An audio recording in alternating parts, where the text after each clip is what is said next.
اعوذ باللہ من الشیطان الرجیم بسم اللہ الرحمن الرحیم السلام علیکم ورحمۃ اللہ وبرکاتہ۔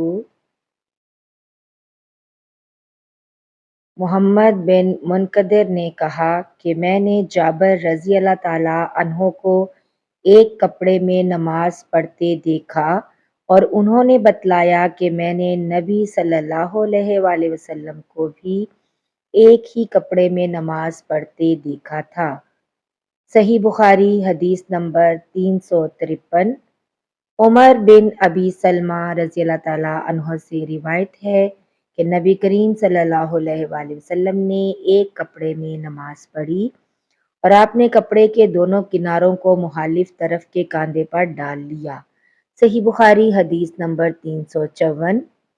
عمر بن ابی سلمہ رضی اللہ تعالیٰ عنہ سے روایت ہے کہ انہوں نے نبی کریم صلی اللہ علیہ وآلہ وسلم کو ام سلمہ کے گھر میں ایک کپڑے میں نماز پڑھتے دیکھا۔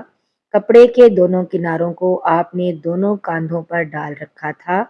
صحیح بخاری حدیث نمبر 355۔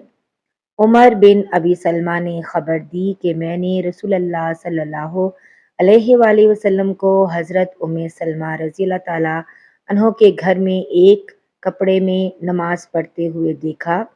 آپ اسے لپیٹے ہوئے تھے اور اس کے دونوں کناروں کو دونوں کاندھوں پر ڈالے ہوئے تھے۔